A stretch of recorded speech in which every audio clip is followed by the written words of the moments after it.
when we spoke sort of by message, you said you've got a big event coming up. Yeah. We have obviously no idea what it is. We've been quite excited to hear what it is. So if you're quite happy to sort of tell us what it is and explain what you're doing in the coming days. Sure. Well, along this journey, and I've told the story before that creating fine art for Disney was never in my plan. I was very sports heavy, creating action portraiture for athletes and pro teams around the country, and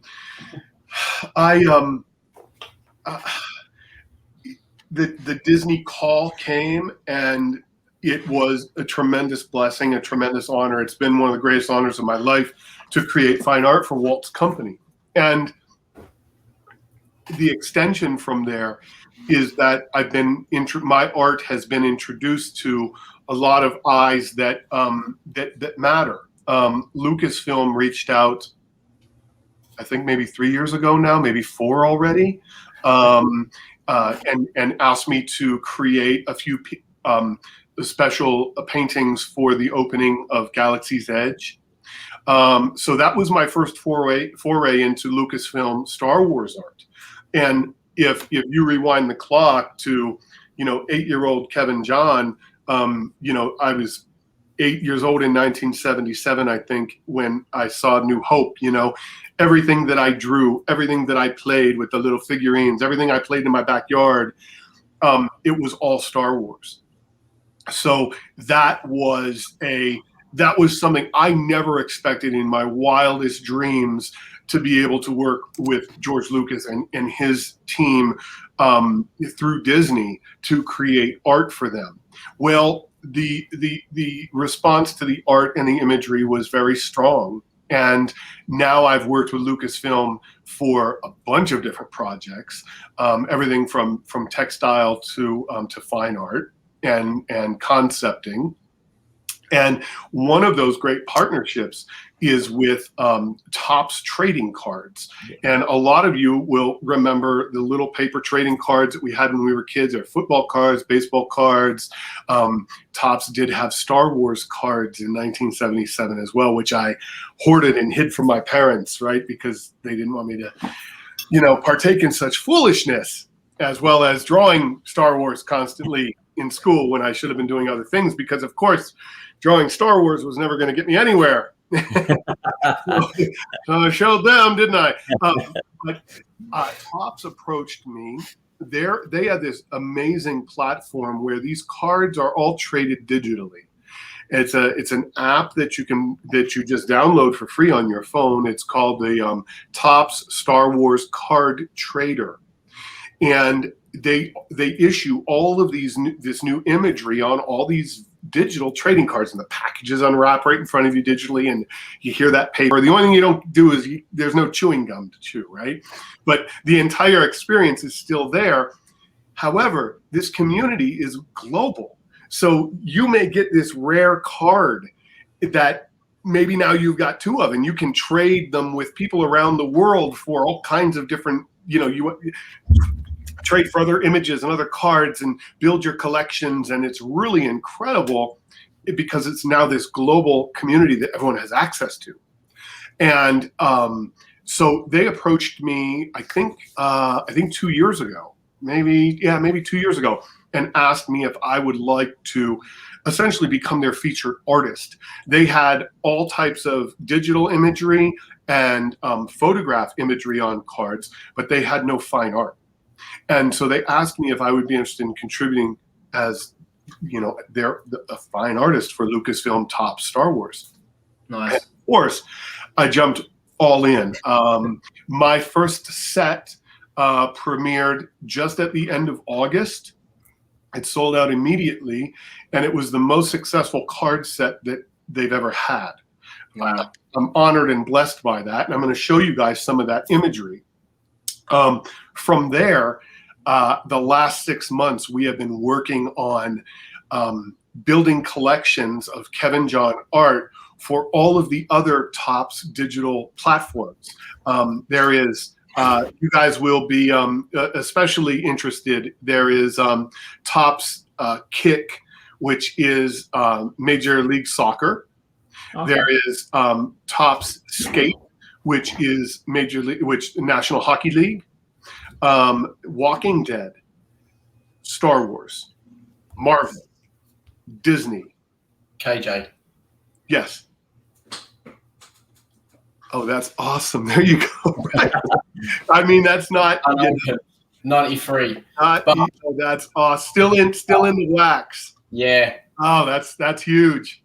That's huge. I think Steve's just gone to get his ones as well. I think he's got some.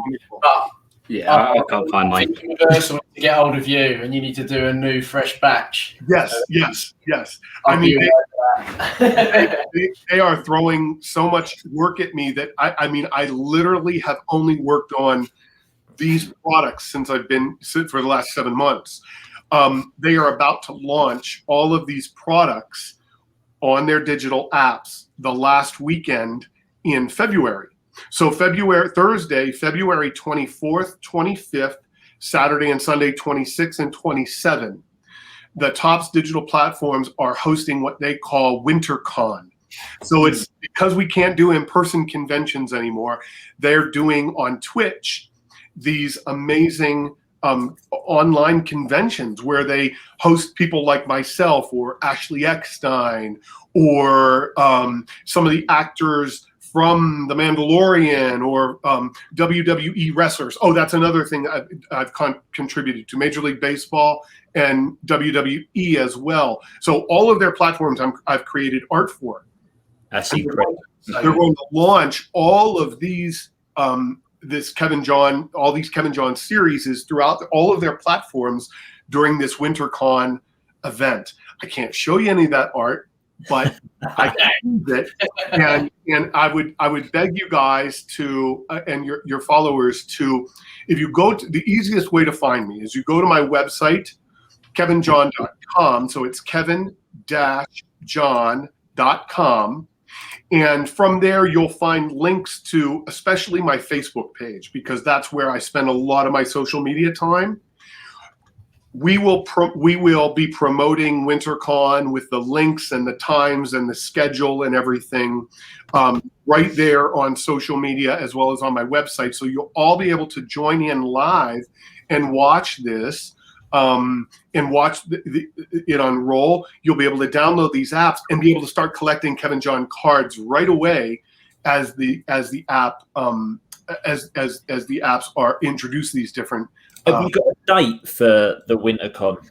Yes, WinterCon is Thursday, February 24, Friday, February 25, 26, and 27. So Thursday, Friday, Saturday, Sunday.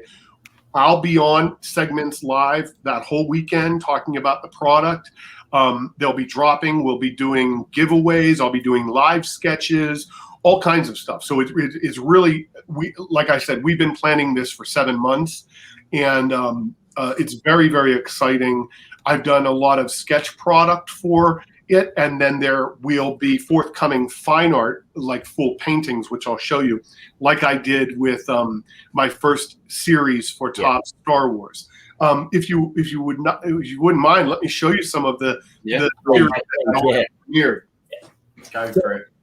The first series they asked me where I wanted to go. They wanted to kind of talk about old trilogy visually, because old trilogy, the original trilogy, is still so very popular. So I said, I kind of relived 1977 as a third grader, and I said, for people that had not experienced that for the first time as a child, and you had no reference of Star Wars or anything like that. I sat in that theater with my uncle and my little brother, and just blown out of my seat immediately.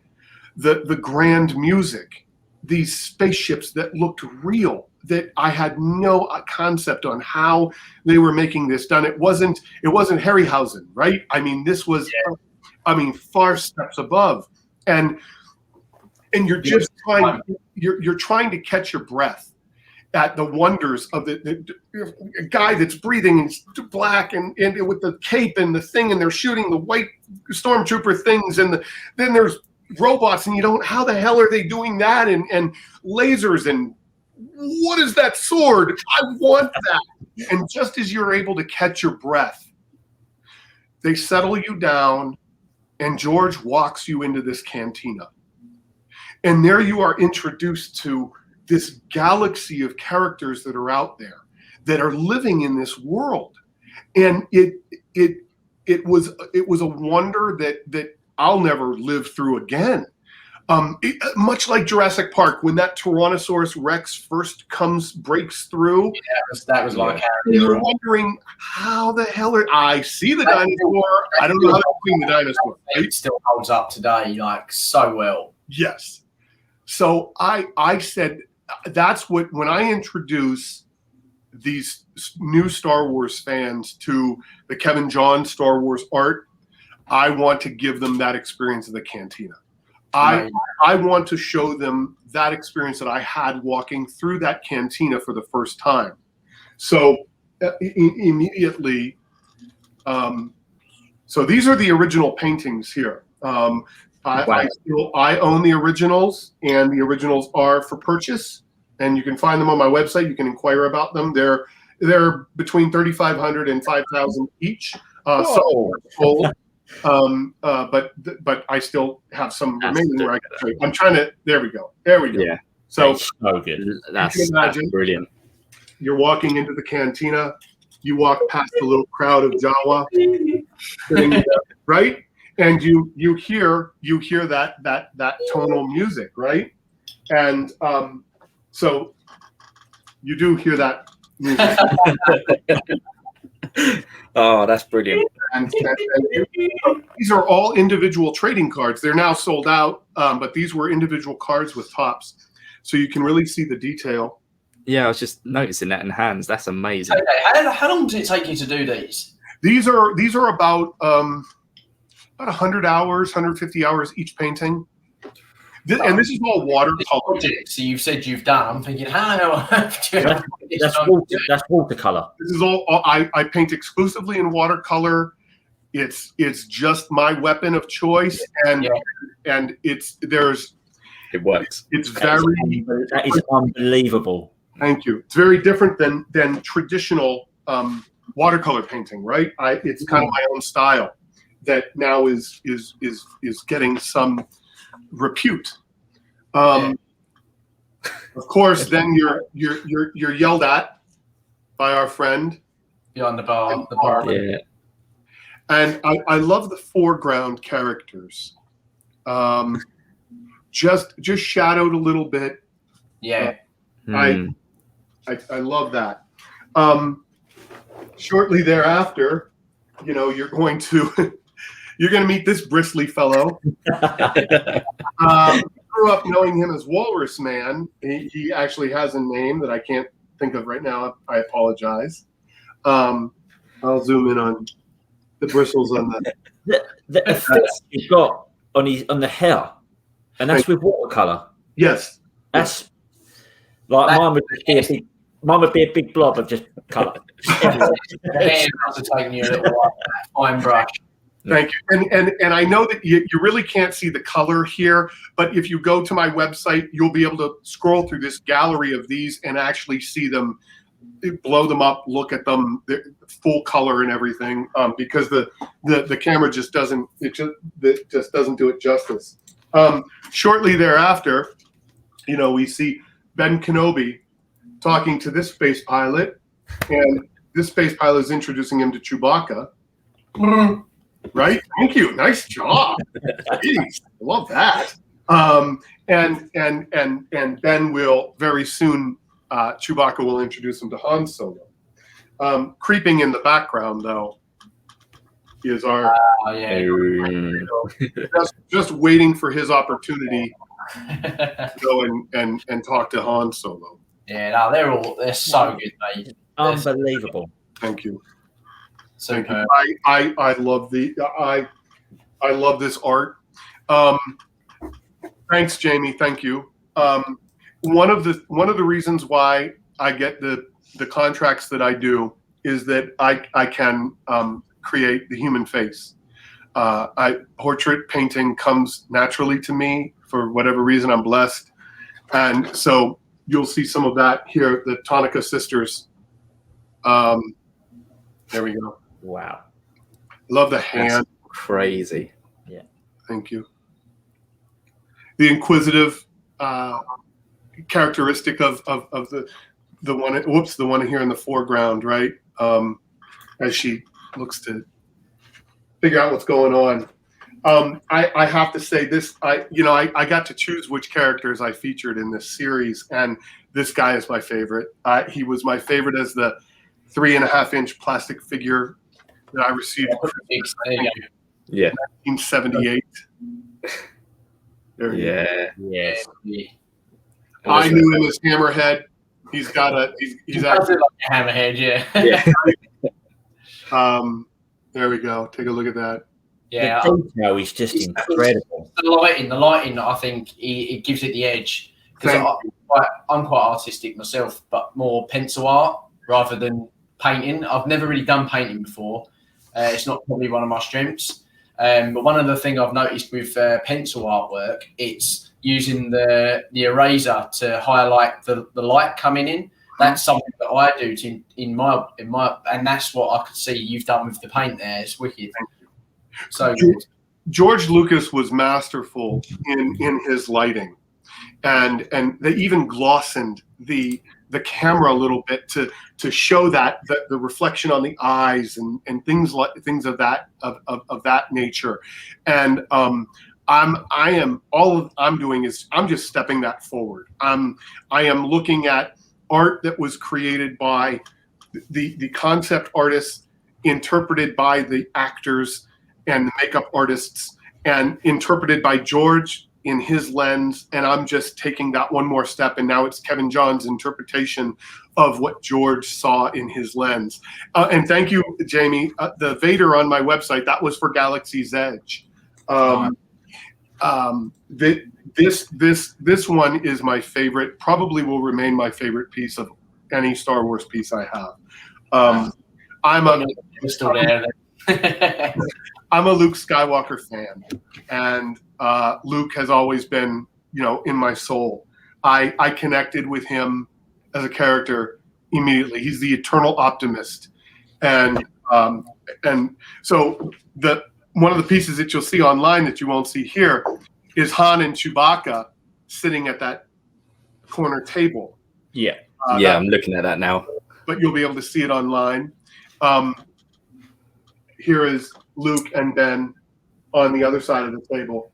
And you want to talk about lighting, both with this piece and the Han and Chewbacca piece. I really concentrated on the lights and the darks. Yeah, and the shadows behind as well, sort of, because they'd be in the background, won't they? So yeah, it's awesome. Yeah. Love that. Is unbelievable. So that's your favourite one, is it? Out of everything you've done, it is. It's my favorite Star Wars piece. There's some you catch that gossamer, and it just turns out right.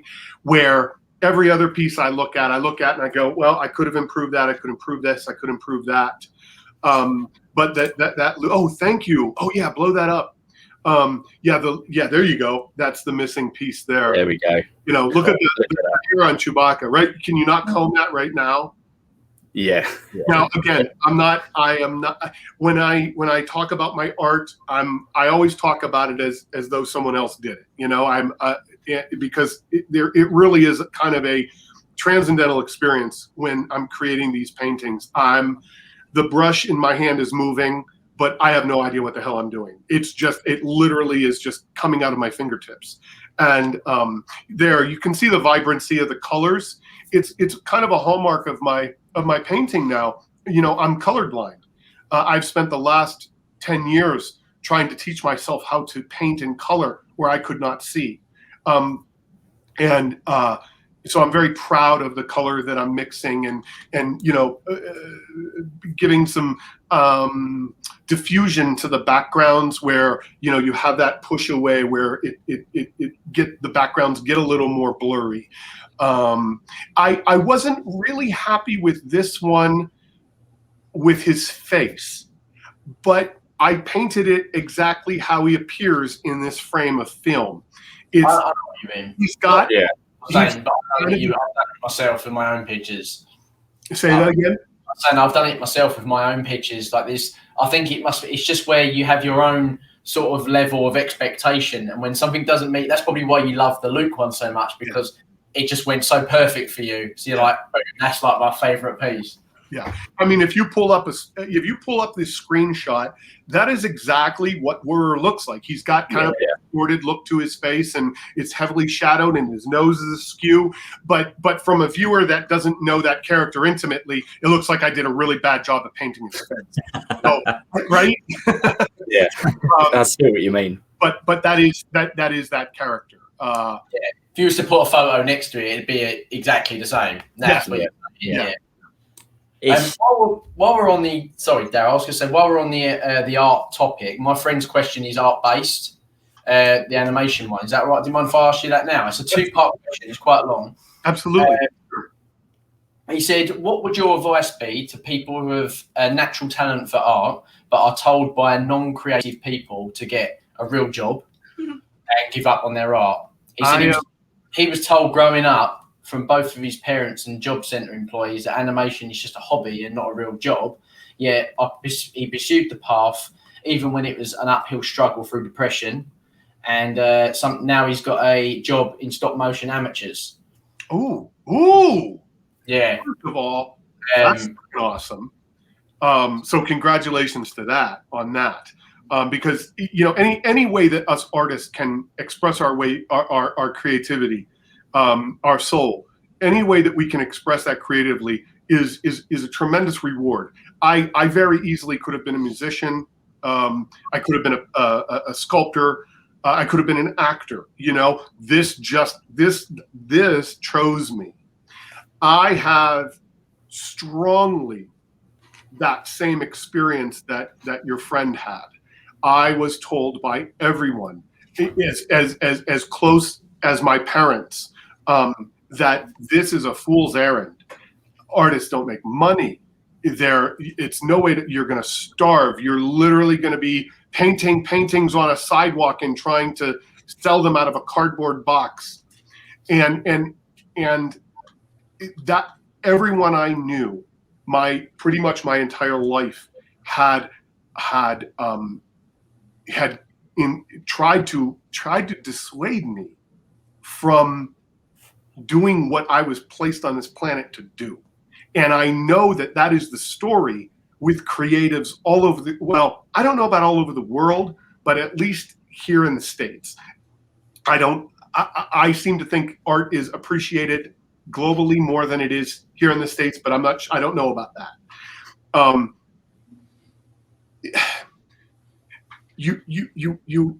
It's never too late. Listen, I waited. I was 45. I was 45, 43 years old. I'd had a 25-year career in art before Disney called. I had starved for the first 10 years. I started selling my first professional art when I was still in high school. I was lucky enough to be noticed by a gallery and create art for them. And it was good. It wasn't good money, but it was money. I was earning right away. It took me until I was about 40 till I really started making a living where, I could, have like a career. So first of all, it doesn't happen in 15 minutes. There are cases where it does, lightning in the bottle, but art is cultivated. Creativity is cultivated. It's not just bestowed. You're given this talent, but the onus is on you to develop it, to find your niche. Creating art is not enough. You have to perform. You have to get it out there. You have to improve. Every day is an improvement. I look at art that I did. Whoops. Wrecking my house now out of just my passion. You cannot create art and keep it in your own little box. You have to set it out into the world. You have to set your price. You have to set your value. You have to stay by that. You have to be willing to starve, get your electricity shut off, lose everything for this. And now, again, this is my experience. I forego having children because I knew that I would not be able to support a family in my 20s and maybe even into my 30s. I didn't know. On art. I knew it was risky, but I knew that, damn it, I was good enough. I would be good enough. I wasn't good enough back then. But I had what it took in here to become good enough that people would notice and pay me. And along with that, you have to be grateful for every opportunity that you get. Every opportunity is another step to build your resume, to build your portfolio, to become a better artist and become a better human and set beauty out into the world. I need to read you this because this just happened yesterday. And this has the changing the ideal of what an artist is from the time I was 17 years old has been probably my number one goal. Even though I was living in a one-room apartment as big as this little area that I'm in right now. I mean, it's as big as this screen. I was 20 years old, living in this apartment. I had no car. I had the heat was shut off. I was eating cat food to survive. But I knew in those darkest moments that if I stayed the course and I trusted the system and I believed in myself, that it would pay dividends. Yeah. I don't brag, but I'm telling you this, I'm telling your friend this as a point of hope. I'm 52 years old. I easily have another 50 years of doing this in me. I am on the top of my mountain, quite literally, but figuratively as well. Yeah. I now can create the art when I want, for who I want. I work harder than I ever worked. But I'm no longer now that 20-year-old eating cat food in a cold, tiny, damp, dark little apartment. The properties that we're looking at in Santa Barbara are millions of dollars to purchase. That can happen for you. If that is your goal, if that is your desire to create art, to earn a living, to become the person inside that you want to be, but to set these beautiful things out and have them appreciated, it can happen. Yeah. You just have to continue as well. You just have to continue to work and ignore anyone that's going to get in your way, and you're going to fail. I have failed miserably hundreds of times over. I have a sketch today that I've got to readjust because I didn't get it right. It didn't pass the approvals through the IP holders, and I've got to redo it. It's not a bad thing. I embrace that. It makes me a better artist. Disney really helped to make me a better artist because they're so stringent on what they require from their artists, and you have to be so good. And it pushed me to become that good. But changing the idea of what an artist can be and is has always been a goal of mine. I need to read this. I just had this. I posted this on my Facebook yesterday, and it pertains exactly to you. One of my greatest joys is speaking to young people about realizing a life full of creativity, freedom of self-expression, and give them the courage to pursue careers in art. We creatives, we don't tear down. Our art is not meant for only a lucky few. Anyone can have this. Every day we set out on a new journey to bring beautiful things to the world. It's a life spent fulfilling the wildest dreams of our pre-programmed childhoods, right? We are among the bravest people of all because we refuse to just do things the right way or follow a path that's already cleared. You know, I was supposed to be like a teacher or a football coach or something. We dare to do what few will have the courage to do. We don't watch life go by through an office window. We live fully, and we don't answer to anyone. And then we share these discoveries of our adventures with the world. I love being able to instill those possibilities in young people by telling them my story. And today, once again, is one of those days. I'm so excited and so grateful for that. It is a very difficult thing to do, to pursue your creative ventures. It is dark, it is lonesome, but the highs are extremely high, and you have to be grateful for every little bit of high you get. And the more grateful you are, the more dedicated you are, the more that you believe that you will reach your mountaintop, you will reach your mountaintop. I am living proof. I am colorblind. I am untrained. I have a high school education. I have rheumatoid arthritis that I got when I was 24 years old. I had everything stripped from me that made me want to pursue art. And against all of that, I've reached my mountaintop, and I'm not anything special. I just believe and work really, really, really hard. Way back when, 25 years ago, when I had a regular job, I'd work that regular job 40 hours a week to support my art, which I also did 40 hours a week. It will never become a full-time gig if you don't spend full-time hours at it. And the younger you are, the easier it is. I did that in my 30s, where I gave up everything, lost everything, sold everything to be able to pursue this the right way and with everything that I have. James, I hope your mate listens to this for what. Yeah, he will. He will. That was just inspiring. Because he suffered with a bit similar sort of issues. I think he's, how old is he, Steve? I think he's 40 now. I think he's late 30s, maybe 40. I think he's a little bit older than us, and he's got a passion for art, but for more so for the armatures and stop motion. Harryhausen's. Huge Harryhausen fan. He's actually worked on the Harryhausen Foundation for something, and he's had some doors open up, but not quite enough to sort of get him a career as such until this year. And he's been lucky enough to finally been given the opportunity, and he's absolutely embracing it and loving it. And one of the other questions he actually asked was, who inspired you to get into art when you was younger, to follow the dreams that you've done so far? Well, I was often inspired by, and I hate to say it, creatives of other. From an art standpoint, I loved Merv Corning, Charles Schultz.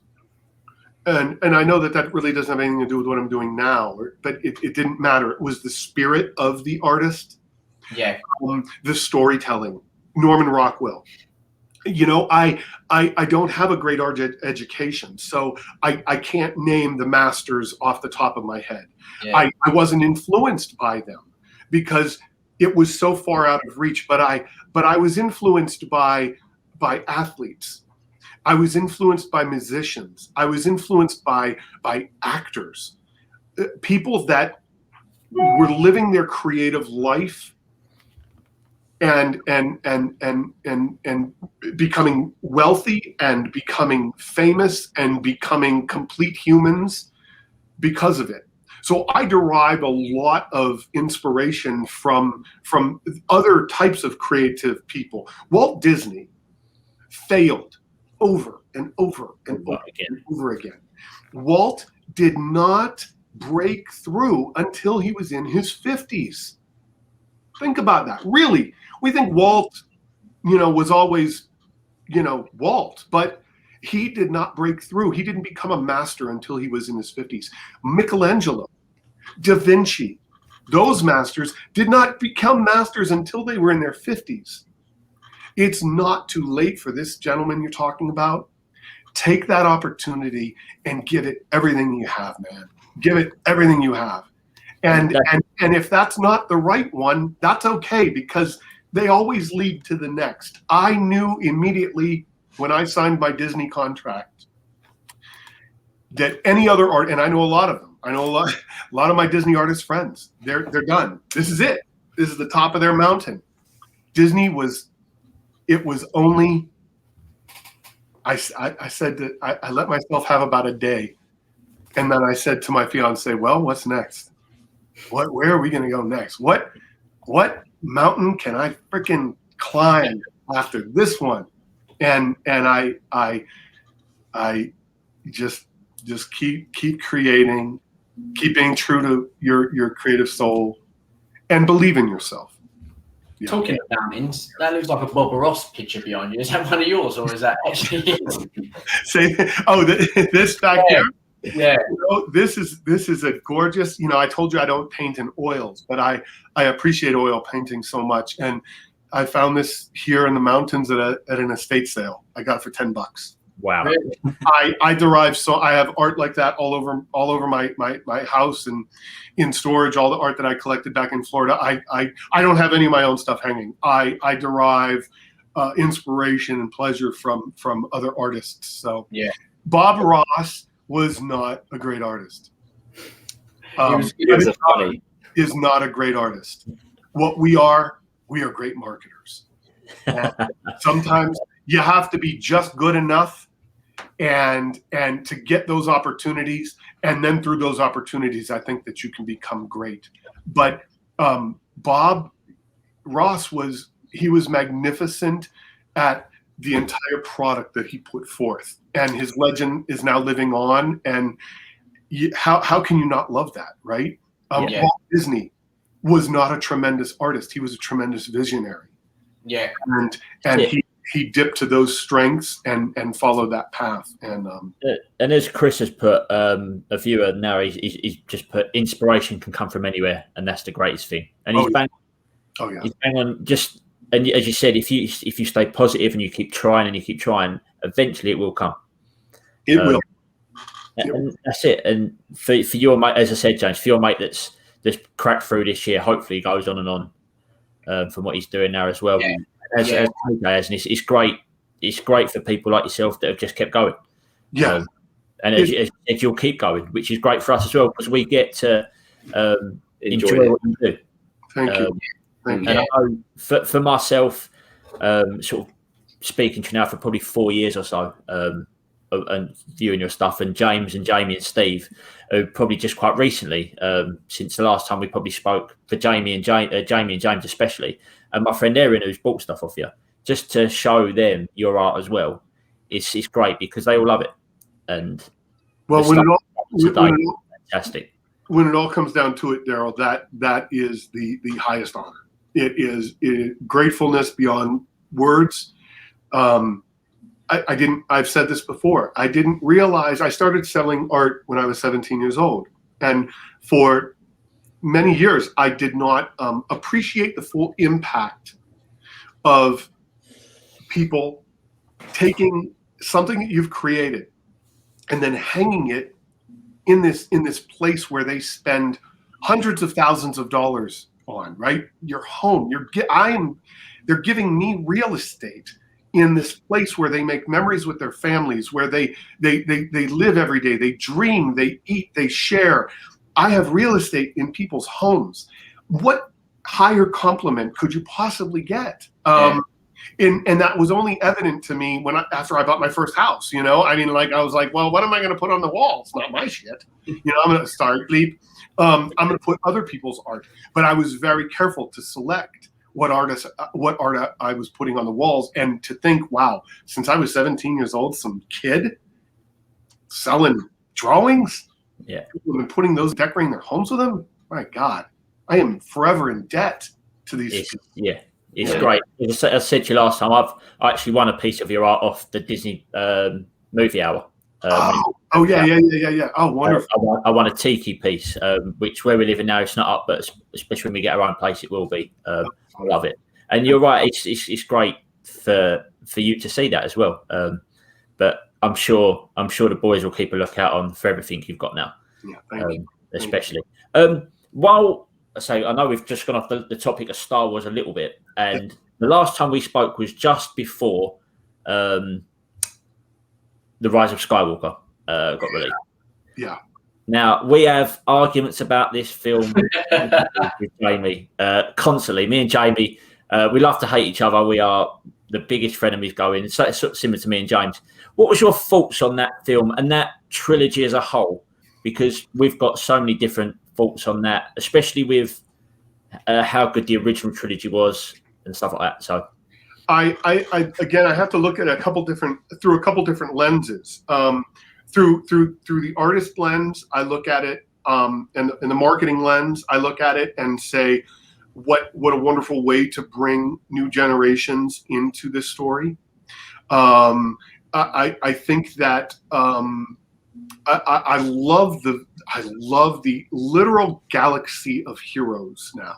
We've got representation of all different types of people being represented as heroes. And I think that's so important in our culture now. So I love that about it. Yeah. I love the promise of what the future will hold, and I love the tentacles, the Mandalorian series and the Obi-Wan series. I love the tentacles that are now being blossomed and groomed from our original trilogy. Luke, to me, has always been the ultimate optimist. And I was a little bummed out at how they treated Luke. I don't think Luke would, just my opinion, I'm Luke freaking Skywalker, man. I am the eternal optimist, I know that I've got this special thing about me, and gosh darn it, I was going to prove it to the universe that I was the best. And I'm still working on that, by the way. What I did not do, what I have not done, is quit. I would not sequester I sequester myself in the freaking woods here, but this is my Dagobah, man. This is where I've learned my true power with this thing, right? I've learned to really paint. I've learned to really storytell while I've been here. I've really learned to expand and put my soul into my art. This is my Dagobah. What I won't have is taking myself and sticking myself on a desolate island somewhere alone for the rest of my life and not using the gifts that were bestowed on me. That's never going to happen. And I don't think it would have ever happened with Luke. I just don't buy the stowing himself away and shutting him off from the universe that he was put there to save over and over and over again. So that I have a conflict with. Do I like Luke's final act? Sure, I do. Sure, it makes sense. But that loss of faith that Luke had, I don't buy into. I just don't. It's not the spirit of who I believe Luke Skywalker was. That is a better argument in 2 minutes that you've given me than Jamie has given me in a year and a half. I can back you up there, Darryl. That is a better argument, and you've put me more on Jamie's wavelength in 2 minutes than he has done since Force Awakens come out. Well, but that is you bang on. You bang on. An interesting view is KJ. My wife has literally watched all nine films for the first time this year. Since Christmas. Oh, wow. And her favourite trilogy is actually the latest trilogy, and I think it's more down to special effects rather than necessarily. I think it's what it is with her is the old ones. They mean a lot to our generation because we've grown up with them. But if you haven't grown up with them, you can look at them and think, yeah, that looks so fake. That special effects look so dated. Yeah. Darth Vader's hat's flapping in the wind, little things like that. That's why the prequels, the sequels that have come out now. You bang on, James. The people that are watching it for the first time now, it is a brand new story to them. Technically, all right, you meet Han and Chewie and Leia and Luke again, but the new people, Rey, Finn, BB-8, it's a new story to them. That's why they love it. It's new. It looks brand new. It looks like New Hope would have done for you, KJ, all those years ago. Right. And Force Awakens, when I watched that the first time, it made me fall in love with Star Wars all over again. What it was. All right, there are problems with the whole trilogy itself, but I actually adore the trilogy as a whole, just because I love the whole canon of Star Wars. And I think that's why Jamie's got a problem with it, because he loves the canon of Star Wars as well, but he doesn't agree with where it went. But and everyone, Star Wars will always give people opinions, and it's great to argue. And I'll argue with anyone about something. And every story is told from a different point of view. My interpretation of my story, my fiance may tell my story and it could be wildly different from the story that I tell about myself. Yeah. So, we all view these fantasies and these stories from different points of view. We pluck from them what speaks to us. And for some people, much like our discussion about living with the land, there are some people that go looking for thrill and adventure. There's other people that go looking to be immersed in a different environment and try and feel that, try and live in that environment for that 2 minutes they're on that ride or whatever it is. So I see film, Peter Tadone, you referenced Daryl, and Peter's a good friend, and we've had wonderful discussions about film. And I look at things so differently than he does, and he really prompts me to think deeper about film and story than I did before, and it's because he's just coming at it from his own different stories. So I love the vitality of conversation that can be had around art. It's art, and art is viewed different by everyone's eye. Yeah, and I love. You can say exactly the same thing with podcasts. Some people like you, some people don't like you. It's I know where I'm at, Daryl. Yeah, that's it. But say you were talking about Pete and Melissa. I love that podcast, and I've listened to them for a long time, and I've sort of sent links to the boys as well. And Pete is one of the, especially with film, one of the most knowledgeable people I've listened to about films. Yeah, and how he takes things, and especially with Marvel and Star Wars, he's so clued up on everything. It's fantastic to listen to. Yeah. In a whole different way. While we're on sort of Pete, just moving on, one last question before we talk sport with you. Yes. I'm listening to their series at the moment about WandaVision, and we're watching WandaVision and doing our own WandaVision series on YouTube. Are you watching it? Oh yeah. I'm all in on Marvel. I am all in on Marvel. Tony Stark spoke to me. Really, yeah. He's super. Iron Man came into my life just at the perfect time. At the perfect time to speak to me for inspiration and his evolution as a human that was a very self-centered human. Rewind the clock 15 years and Kevin John was extremely arrogant. I was at the top of the sports world, making the money I wanted to make, doing this, living the celebrity life within that sports world, arrogant, not grateful, super like I'm the shit, and I'm only going to get better, and I've gone through this tremendous transformation over these last 12 years, kind of along with Tony, not really even knowing it. You only see things 2020 after you go through it all. But I've become a tremendously grateful human and appreciative of opportunities that I have and everything. Where 15 years ago, I'm like, well, yeah, I got all this. Why don't I have more? Why don't I? Why don't you know who I am? That kind of arrogance I had, and I had to shed that. And so I've walked that story with Tony really hand in hand. It's really been quite amazing. And to see him at the end, just give himself up for the entire planet, where I remember Cap saying to him, "You're not the guy that would lay down on the wire for everybody else." And Tony goes, "No, I cut the wire." Well, yeah. So it's not the point that Cap was making. Yeah. And Tony, he didn't cut the wire. He laid down on that wire. And what an amazing journey, and to leave that legacy. So Marvel has probably affected me more than any other type of art that I've viewed. over the last 20 years. It really, so I'm all in. WandaVision is brilliant. Again, you've got, all right, so we made this thing, made all the money we can with this thing.